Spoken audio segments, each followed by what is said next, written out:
Bismillahirrahmanirrahim. Alhamdulillahi rabbil alamin. Wassalatu wassalamu ala rasuli rabbil alamin. Nabiyyina wa habibina wa qudwatina Muhammad ibn Abdullah wa ala alihi wa sahbihi wa man walah. Amma ba'du. Muslimin dan muslimat, para pelajar sekalian, Assalamualaikum warahmatullahi wabarakatuh. Alhamdulillah, pada hari ini 20 hari bulan 9 2021, kita teruskan perbincangan kita dalam sebuah kitab namanya Hikayatun Fiqhiyatun. Hikayat kita pada kali ini, kali yang ke-84, siri yang ke-84, kisah seorang sahabat Abdullah bin Mas'ud, bagaimana dia masuk Islam, sebab-sebab.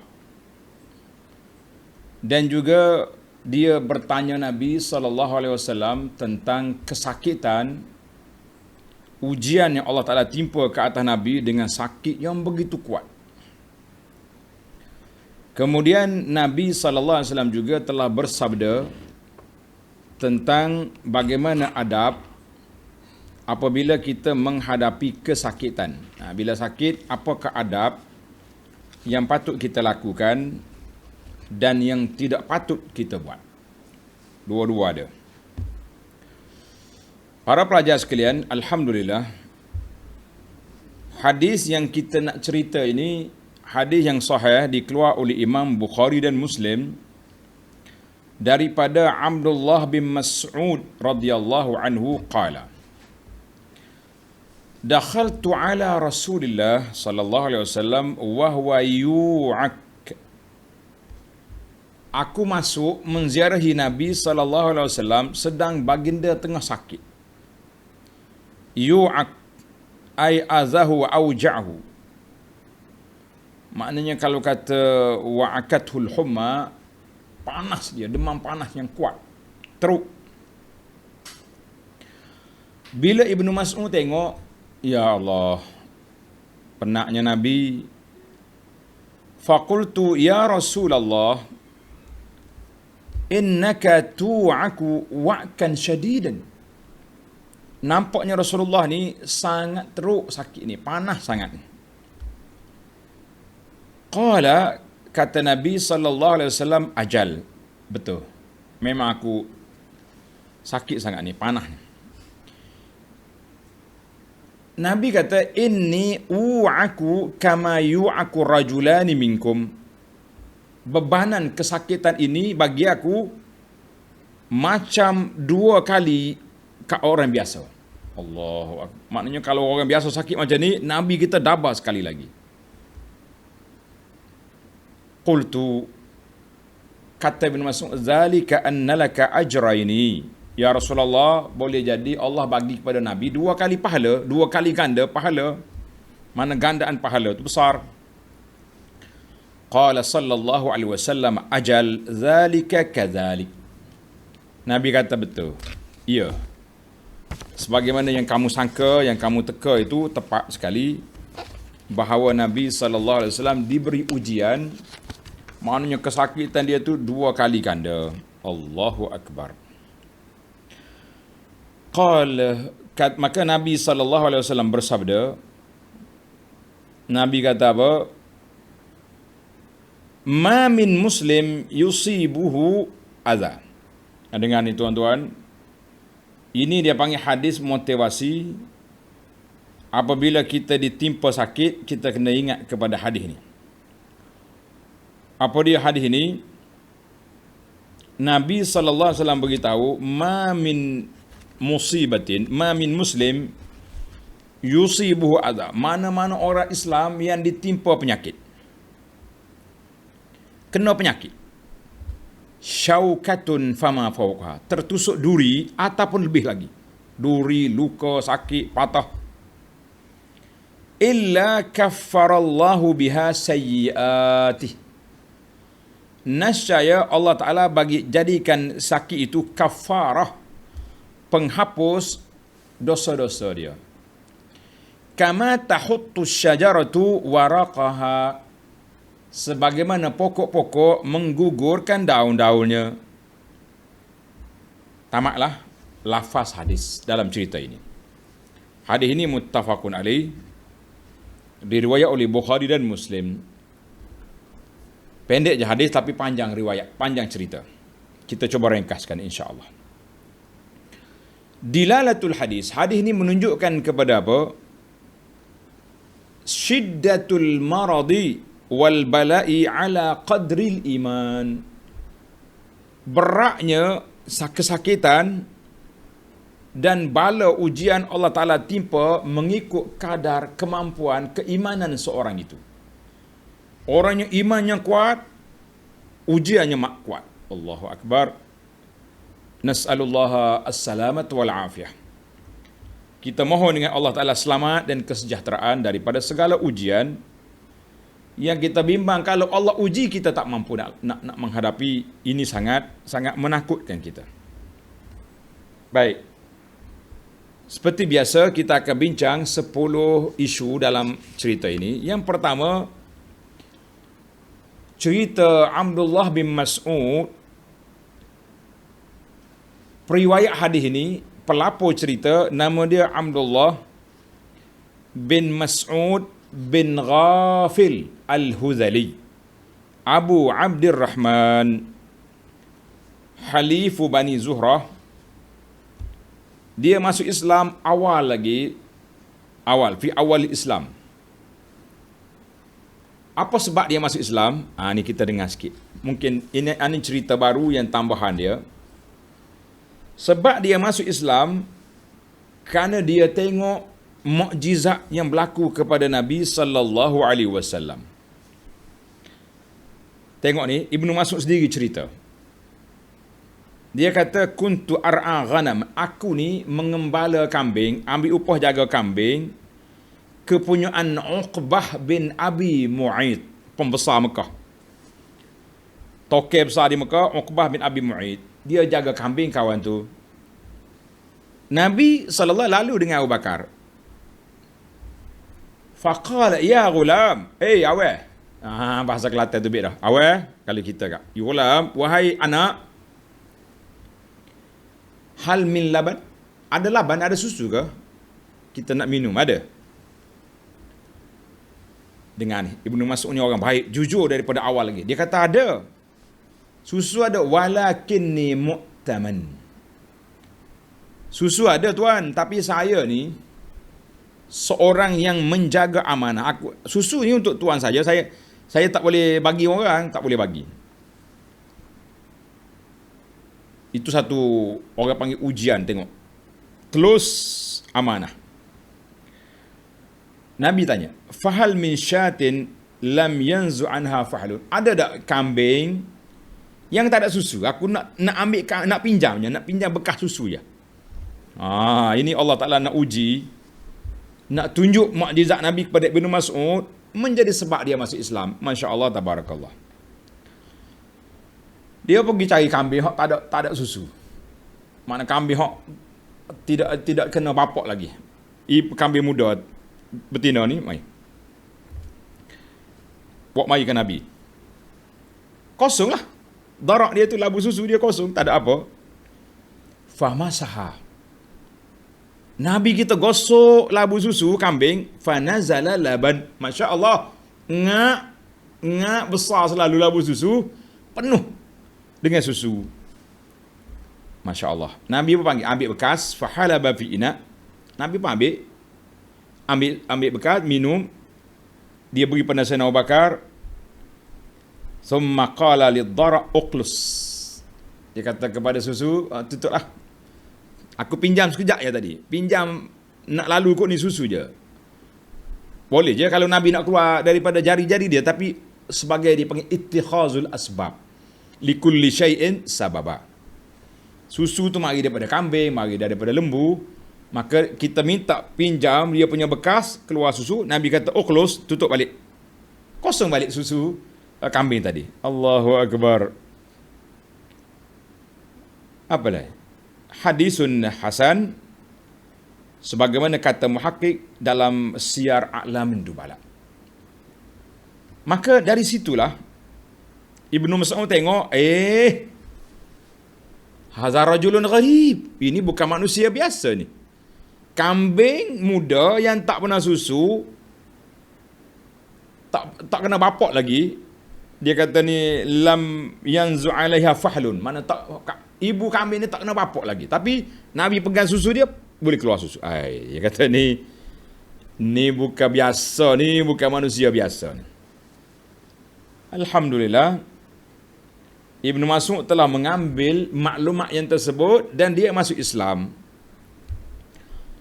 Selepas daripada itu, dia sangat rapat dengan Nabi sallallahu alaihi wasallam. Kana yal'aju alaihi, dia sangat menyayangi Rasulullah sallallahu alaihi wasallam. Allahu akbar. Bahagia engkau Ibnu Mas'ud. Allah pilih Ibnu Mas'ud rapat dengan Nabi, berkhidmat kepada Nabi. Bila Nabi nak berjalan, dia pakaikan kasut, selipar. Bila Nabi buka selipar, dia ambil, dia pakai di lengan dia ni. Takut hilang. Tok sini. Dia tak letak atas kepala macam orang sekarang ni, ambil gambar capal, letak sini lah. Ibnu Mas'ud letak di lengan je, sekat tu. Itu sesuai dengan selipar. Selipar mana orang letak atas kepala. Kemudian, dia juga bila berjalan, dia duduk berjalan dengan Nabi. Kadang-kadang dia duduk depan. Nak jaga, orang panggil tengok laluan. Bila Nabi mandi, dia yang tutup. Kan dulu bukannya ada bilik mandi khas. Nabi mandi sebelah ni, dia tutup sini depan ni. Supaya orang tak mari tengok. Yuqizhu idza nam, kalau Nabi kita tidur, Ibnu Mas'ud bagi tahu, ya Rasulullah, masuk waktu dah ni. Kita nak berjalan dah ni. Mana contoh Nabi kata, bagi aku tidur sekejap. Dia bagi, dia jaga. Ibnu Mas'ud dikenali dengan nama kana yu'rafu bis sahabi bis sahibis sawad. Terkenal Ibnu Mas'ud ni seorang sahabat yang banyak mengetahui benda-benda rahsia. Rahsia apa? Dia banyak tanya Nabi, dia dapatlah ilmu-ilmu, maklumat-maklumat. Wasiwak, dan seorang yang pemegang peralatan Nabi sallallahu alaihi wasallam. Tengok selipar dia pegang, dan alat siwak Nabi dia pegang. Masya-Allah, Ibnu Mas'ud bahagianya mati Ibnu Mas'ud pada tahun 32, wadufina fil Baqi, dikebumikan di perkuburan Baqi, Madinah. Ibnu Mas'ud inilah yang selalu menegur orang-orang yang buat pelik-pelik. Dia tengok orang duk berzikir dengan anak batu, 1, 2. Ibnu Mas'ud kata, cepatnya kamu mereka-reka ibadat yang tak dibuat oleh Nabi sallallahu alaihi wasallam. Ibnu Mas'ud, dia juga menegur, dia kata, kam min muridil lil khairi lam yusibhu, berapa ramai orang yang nak benda baik tapi tak kena jalan sebab tak ikut sunnah Nabi sallallahu alaihi wasallam. Jadi tuan-tuan hati-hati, nasihat Ibnu Mas'ud ni sangat banyak besar. Maknanya berapa ramai orang nak baik tapi kalau tak ikut lorong Nabi tak kena. Bahaya, dia panggil ihdas. Mereka-reka dalam perkara ibadat yang tidak diajar oleh Nabi sallallahu alaihi wasallam, maka ini juga satu perkara yang cukup berbahaya.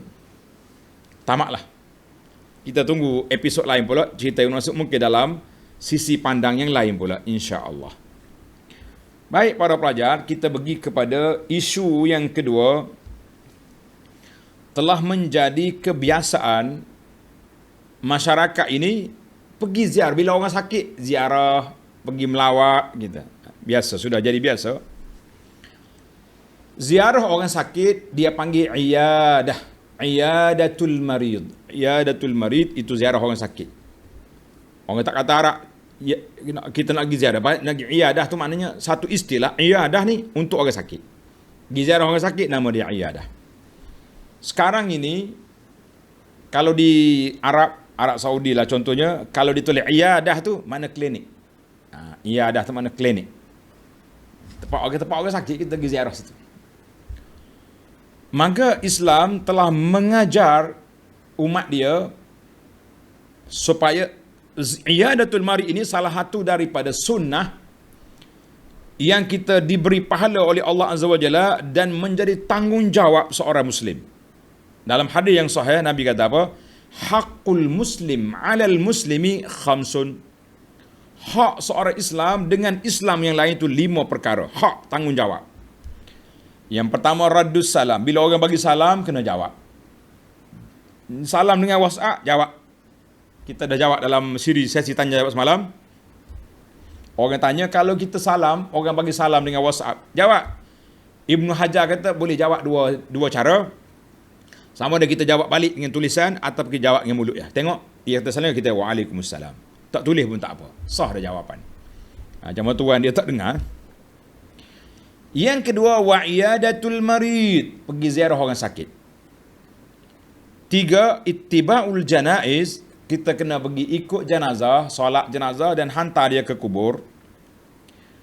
4, ijabatud da'wah. Menyahut seruan. Kalau ada orang panggil kenduri, kita kena pergi. Yang kelima, tashmitul atis.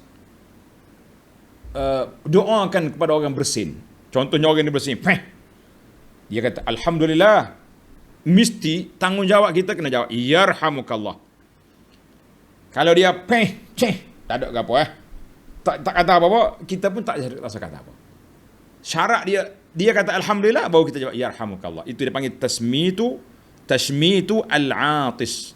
Doakan kepada orang yang bersin dengan syarat dia dulu syukur pada Allah Ta'ala, sebab bersin tu kan keluar bakteria apa-apa, kan itu orang nak bersin ni kena tutup.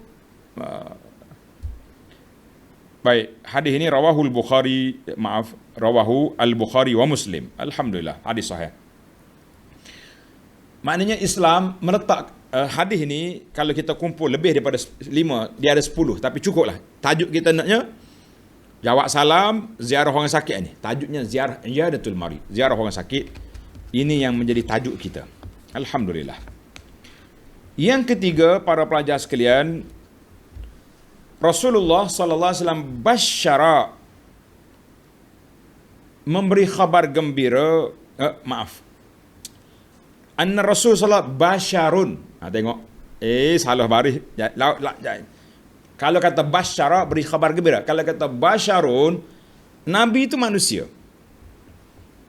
Qul dalam surah Kahfi, qul innama ana basyarum mithlukum yuha ilai.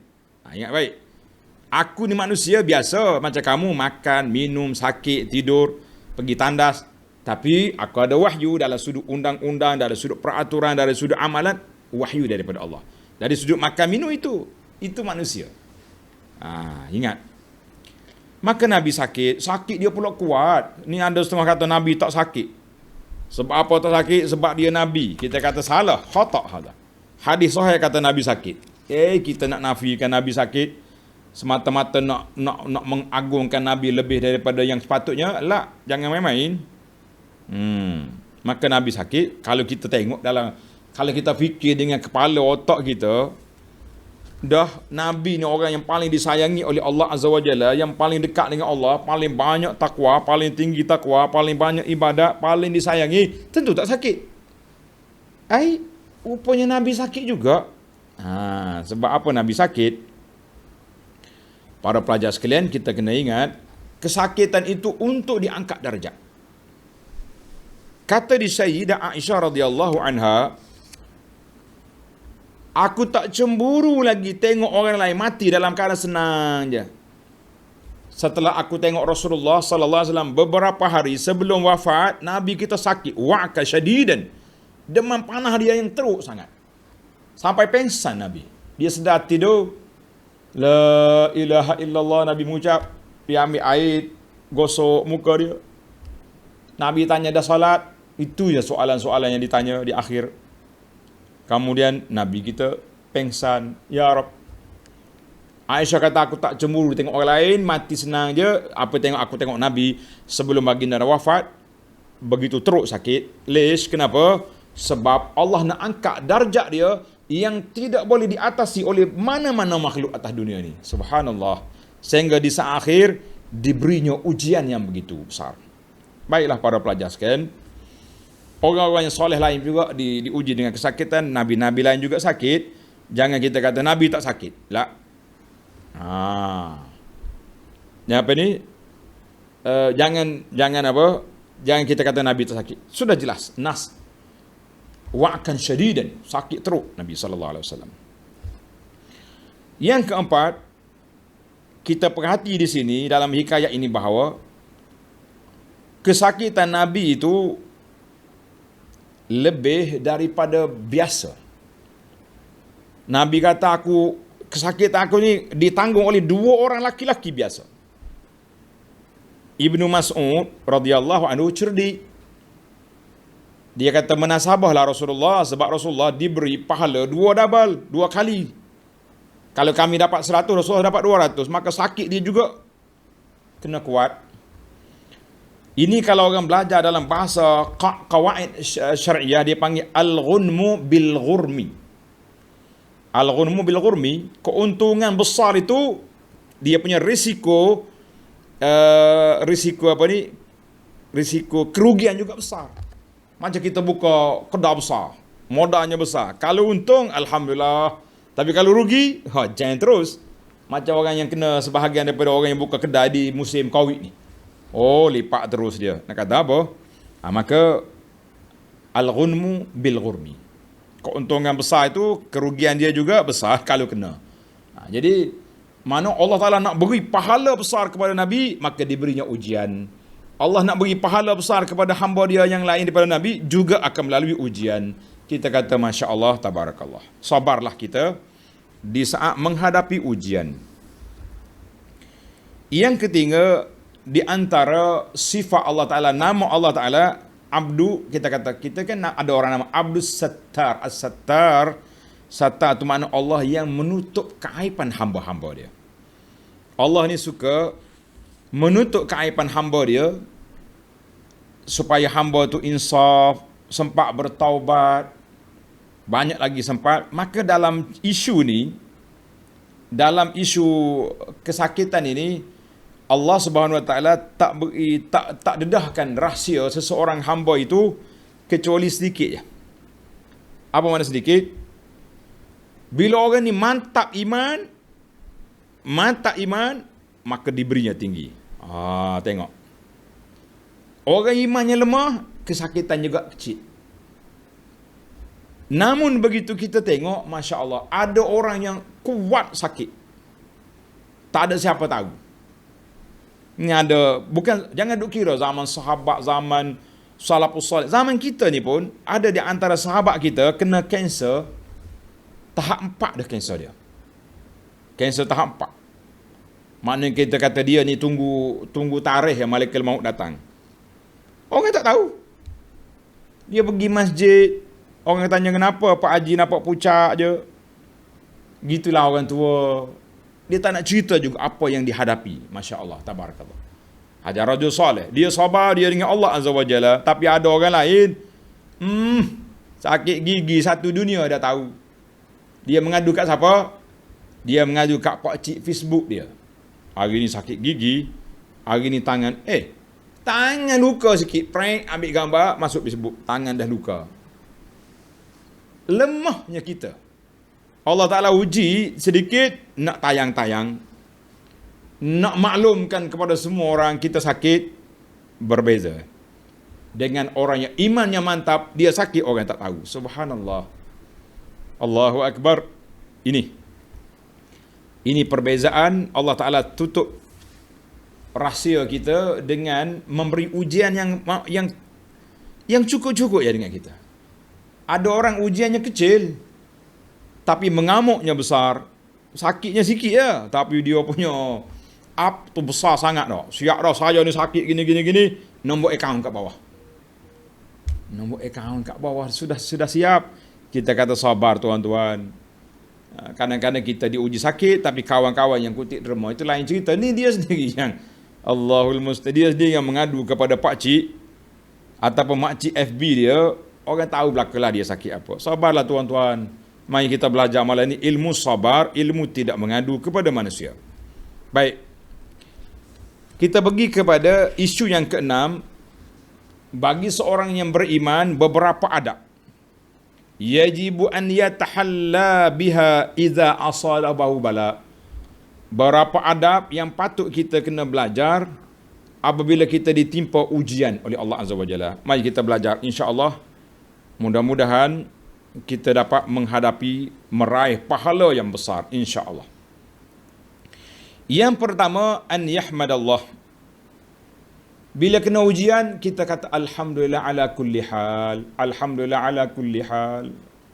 Jangan kata, apalah Tuhan ni, aku solat, aku puasa, sakit. Tuh, yang tak puasa, tak semaya, tak sakit pula. Mentah ke darah, 3 pinggan tak cukup. Oh, berat ya. Maka kita kena sabar, yakin bahawa bala ini diiringi dengan pahala yang besar. Kita tak minta pahala. Kena ingat, minta bala tak boleh. Tapi kalau bala datang, kita kena belajar sabar. Setelah kita menghadapi, mengambil langkah-langkah keselamatan, tapi kena juga. Nak buat macam mana? Ketika itu kita wajib, kita kena sabar. Kena sabar. Seorang ulama besar, nama dia Muhammad bin Wasi'. Muhammad bin Wasi' ini ulama salaf. Dia ni sakit sangat. Marad, ada sakit. Abdul Aziz bin Abi Rawad, ulama juga, dia pergi ziarah Syekh Muhammad bin Wasi' rahimahullah. Dia kata dia ada qurhah. Qurhah ni ada macam kudis. Kudis dia ni duduk di mana? Duduk di tangan dia. Kudis tangan. Tak tahulah belah kanan kiri, tapi ada kudis ni. Nampak merah. Jadi Abdul Aziz ni, dia tengok tangan dia. Perhati tengok, sakitnya dia. Allahu Akbar. Muhammad pun tengok kawan tu duduk perhati tangan dia. Dia kata, tadri ma lillahi alayya min fi hadhil qurha min ni'mah. Mu tahu ni berapa banyak nikmat Allah Taala beri kepada aku, sakit aku duduk di sini, duduk di tangan ni. Berapa banyak? Kata dia Abdul Aziz, aku diam, nak jawab macam mana? Mana kita tahu nikmat sakit? Dia kata, mu kena tahu, kena syukur sebab Allah Taala tak jadikan nikmat aku di mulut. Ni tak jadikan aku ni duduk di muka ke, duduk di lidah aku sampai tak boleh berzikir, duduk di kemaluanku ke. Jadi bila aku fikir, duduk di tangan. Nak mata ubat pun mudah. Alhamdulillah ala kulli hal. Kalau duduk di tempat-tempat yang disebut tadi, lagi dahsyat. Allahu Akbar. Tengok, ini cara orang nak bersyukur. Yang kedua, la ba'sa bil anin. Tidak menjadi kesalahan bila kita sakit, kita mengeluh. Allah, sakit. Aduh. Boleh. Sebab apa? Ini biasa manusia ni, dia akan, ani ni maknanya akan keluar keluhan. Aduh. Allahu Akbar. Sakit. Tapi ingatlah, bila kita sakit, kita latih di lidah kita menyebut nama Allah. Contohnya, bila kita tengah sakit, Allahu Akbar. Subhanallah. Masya Allah. Ni dok, aduh, celaka. Menata. Mau ni, tak tahu apa ni. Mati tengah-tengah dia ni. Rugi. Maknanya bila kita mengeluh, mengadu, biar nampak ada kita sebut nama Allah Azza wa Jalla. Belajarlah tuan-tuan. Tapi yang salahnya kalau kita ta'affuf. Ta'affuf ni maknanya keluar perkataan yang tak baik. Aduh, celaka, basah. Sudah. Itu hilang pahala macam tu. Jadi kita tak boleh keluar perkataan-perkataan yang menunjukkan kita ni jazak. Jazak ni orang panggil tak sabar. Jangan. Kalau setakat mengeluh, itu manusia biasa. Mengeluh itu manusia biasa. Manusia biasa, kita boleh mengeluh, kita boleh mengadu, tapi jangan maki, kutuk, celaka ni. Bahasa celaka, apa dia panggil sakit ni? Kanser ni, menata ni. Itu orang hilang pahala orang ni. Kalau dia maki-maki, dia sumpah pun tak hilang juga penyakit dia. Cuma rugi pahala dia. Dia kerugian pahala yang begitu banyak. Sebab apa rugi pahala? Kenapa? Sebab dia nampak dia jazak, dia hilang kesabaran. Masya Allah, tabarakallah. Ini kita bimbang. Allahu Akbar. Baik.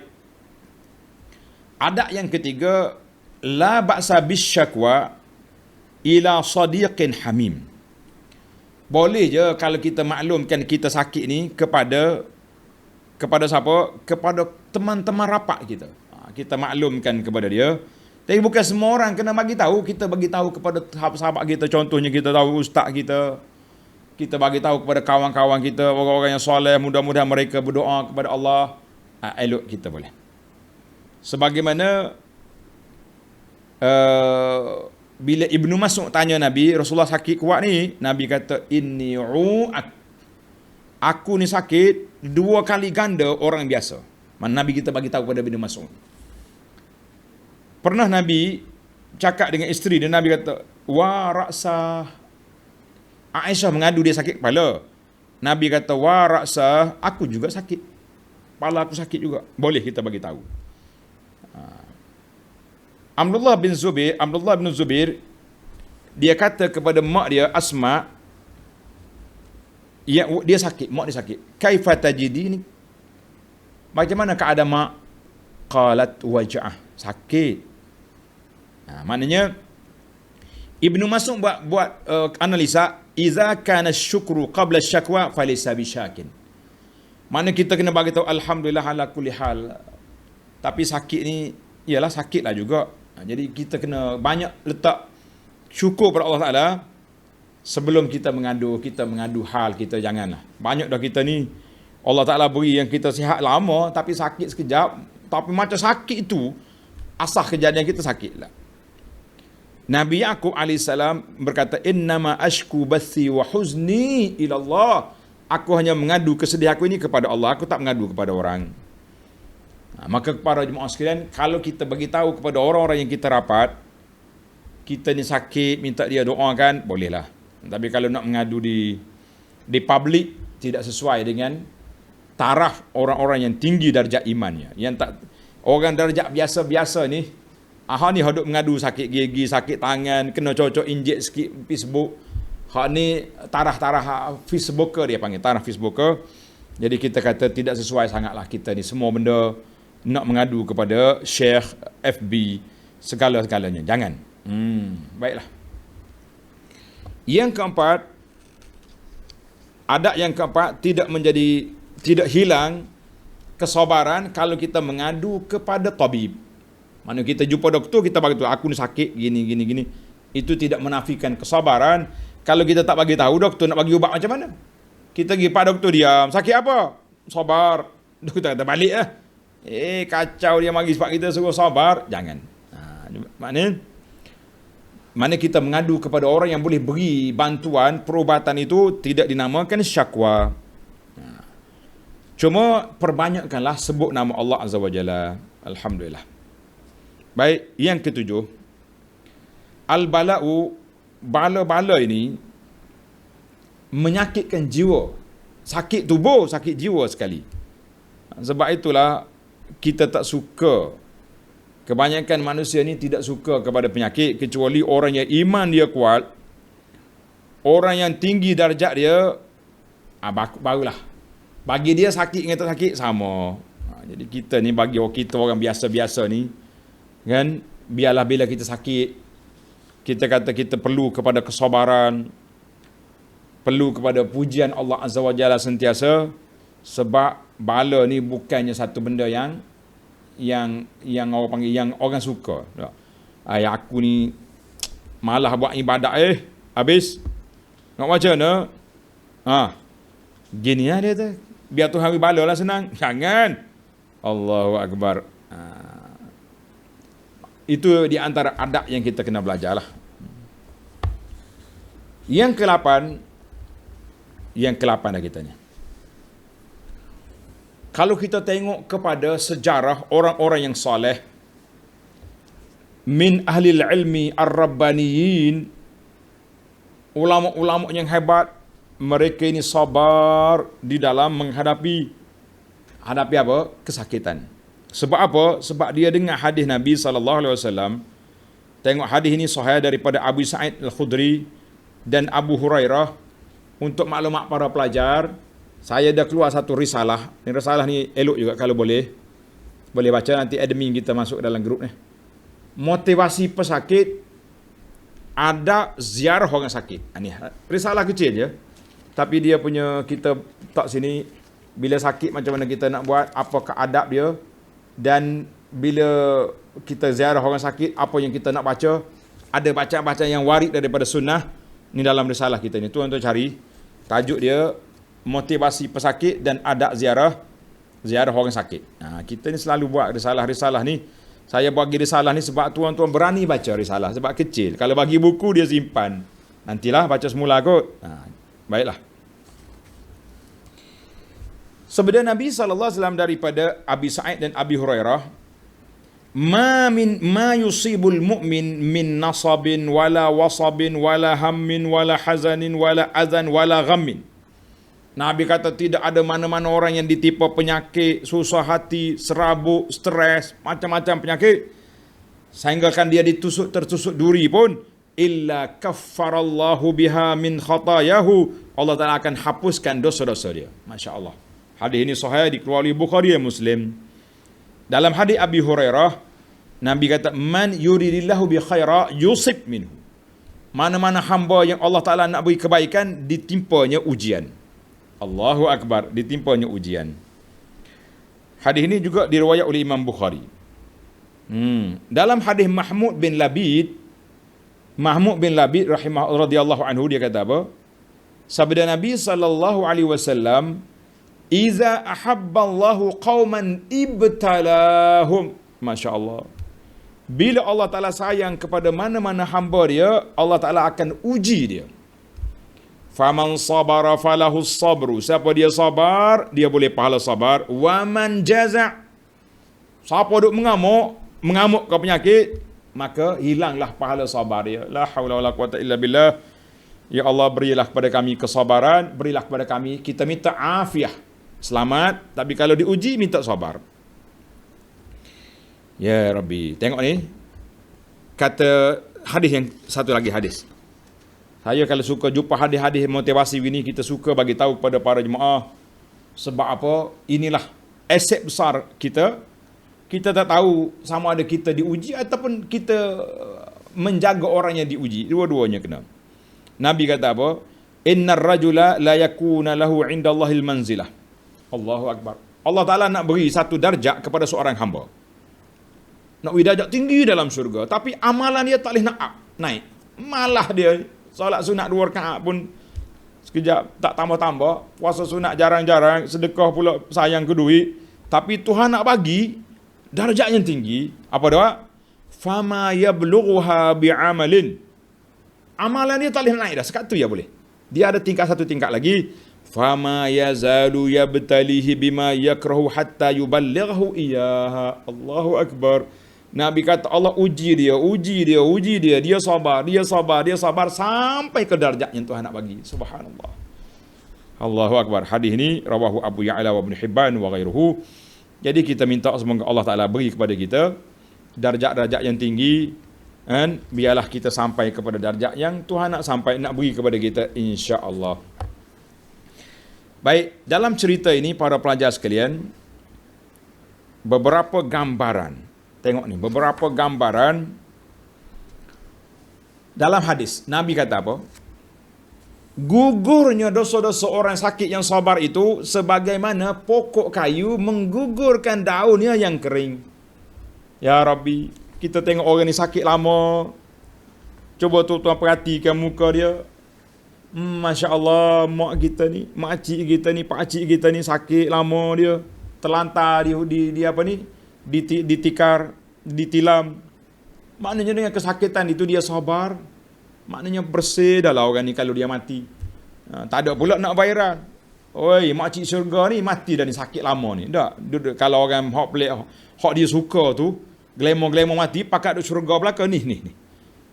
Tapi janganlah, saya larang semua, jangan duduk syurgakan orang, kita tak tahu. Kan? Dia panggil tarihul firash, ataupun dia panggil orang yang terlantar di atas tilam ini, lama hilanglah segala penyakit dia, hilanglah segala dosa-dosa dia. Masya Allah, tabarakallah. Nabi bak bandingkan seperti gugurnya daun dari pokok. Baik, yang terakhir, yang ke-10, beberapa adab bila kita ziarah orang sakit. Tuan-tuan dan puan-puan, dalam kitab kita ni adab ziarah orang sakit. Kalau ada risalah ni buka, kalau tak ada nanti dapatkan risalah ni, insya-Allah. Yang pertama, kita kena ingat, kita nak pergi ziarah orang sakit ni nak menyenangkan hati dia, menyukakan dia. Jangan pergi tambah duka. Jangan pergi tambah duka. Mana kita pergi niat, kita ziarah orang sakit ni nak ikut sunnah Nabi SAW. Nabi kata, iyadatul marid. Hak seorang Muslim kena pergi ziarah. Yang kedua, kita pergi ziarah, kita bagi nasihat agar dia sabar menghadapi ujian. Mudah-mudahan Allah angkat darjat, Allah hapuskan dosa kita. Sebab itulah dalam bahasa Arab ni disebut, kalau kita ziarah orang sakit, kita telah ba'sa tahur, insya-Allah. Tak mengapalah Tuhan uji kita, mudah-mudahan kita bersih daripada dosa. Mari. Yang ketiga, jangan lupa bertanyakan tentang ibadat. Mak atau ayah, solat macam mana? Kalau nampak dia garu kepala, tak semaya lagi ni. Ni, waya sini, waya. Kita kena ajar dia kaifiyatus salah. Kaifiyatut taharah ajar. Tak pandai kita, bawa ustaz mari. Bawa ustazah mari tengok jenis penyakit. Yang ketiga, menyampaikan ucapan yang baik agar menghiburkan hatinya, menguatkan jiwa dia. Tak, insya-Allah. Ramai ada orang sakit macam ni sihat. Ramai ada orang sakit macam ni sihat. Jangan dia cakap, sakit apa? Kanser. 3 hari lepas jiran saya mati, sakit kau ni. Jangan mati terus kawan tu. Lah, kita beri harapan, tenang-tenang, jangan duduk main apa ni. Ni, hak seorang lagi kata, betul. Baru ni hak mati sini pun sakit ni juga. Pak cik ni baik aku mati lalu belum memari. Mari duk kacau sini buat apa kan. Yang keempat, pendekkan jarak ziarah. Jangan duduk lama. Kita pergi sekejap, tanya khabar, doakan dia, kita balik. Kecuali pesakit itu nak kita jangan balik lagi, aku sunyi. Aku sangat rindu padamu, duduk dulu. Duduk. Kalau kita kata, baiklah dah, selamatlah tu, insya-Allah. Tak lama lagi sembuh, kita minta nak balik, nampak macam dia senyum je. Balik. Tapi kalau nampak dia, jangan, mu mari dah lah, lama tak mari. Mari sekejap 5 minit duduk nak balik, duduklah. Atas permintaan. Tapi kalau dia tak minta, balik. Itu dia panggil. Yang ke apa lagi, jangan duduk lama. Jangan banyak tanya sangat. Sakit kau ni, macam kau dia ni wartawan apa benda? Lah. Ada setengah orang tu, ni pelik juga ni. Setengah orang ni, setengah kitab lah, dia kata kalau boleh orang sakit yang kuat ni jangan bawa tukang mandi mayat pergi ziarah dia. Kalaulah orang pemandi mayat tu kawan dia, tak apalah. Tapi kalau dia tu bukan kawan dia, kita bawa. Dia tahu dalam kampung ni tukang mandi mayat ni, Pak Dah ni. Orang panggil Pak Dah ke Pak Ngah ni. Kita bawa dia pergi, dia tengok, mari tengok dah. Mari tengok lokasi ke macam mana ni. Mari jangan dibawa. Allahu Akbar. Baiklah para pelajar sekalian, jangan lupa, yang pentingnya bila kita pergi ziarah orang sakit, kita doakan dia. Di antara doanya, azhibil ba'sa rabbannas, ishfi wa anta syafi la shifaan illa shifauka shifaan la yughadiru saqama. Doa-doa ni, as'alullahal azim rabbal arsyil azim. Jadi kita pegang tangan dia, kita doakan as'alullahal azim rabbal arsyil azim an yashfiyaka. 7 kali kita ulang. Ini semua Nabi kita ajar. Bismillahi arqiq min kulli syai'in yu'zik, doa. Kalau kita sendiri sakit, kita pegang tempat sakit, kita doa bismillah 3 kali. A'udzubillahi wa qudratihi min syarri ma ajidu wa uhad 7 kali. Semua ni tuan-tuan doa-doa. Kalau kita tengok orang itu nazak nak mati, kita doakan Allahumma a'inhu ala sakaratil maut. Allahumma a'inhu ala sakaratil maut. Allahumma khtim lahu bismil khatimah. Ya Allah, bantulah dia menghadapi sakaratul maut. Biarlah dia mati dengan husnul khatimah. Doakan. Ini sibuk ni. Semalam ada orang tanya, sibuk dengan nak ambil gambar, video live, nak tengok tok mati, nak tunjuk ke cucu di luar negara. Wah, apa cerita ni? Orang duk sibuk dengan haul sakaratul maut, kita duk sibuk dengan ambil gambar. Jangan. Ini semua ni adab-adab yang tidak beradab dengan orang yang sedang di saat yang begitu gawat, yang sedang nazak. Tuan-tuan, bacaan-bacaan tadi ada dalam kitab Perisai Muslim ataupun boleh dapatkan dalam risalah kita ini, insya-Allah. Baik, tamatlah kita 10 pengajaran. InsyaAllah kita sambung lagi dalam siri yang akan datang. Juga dalam masalah isu kesakitan. Mana cerita-cerita yang kita ni bab sakit dah ni. Habis sakit ni kita pergi tajuk lain pula. Masya-Allah tabarakallah. Subhanakallahumma wa bihamdika asyhadu an la ilaha illa anta astaghfiruka wa atubu ilaik. Wa sallallahu ala nabiyyina Muhammadin wa ala alihi wa sahbihi ajma'in walhamdulillahi rabbil alamin. Wassalamualaikum warahmatullahi wabarakatuh.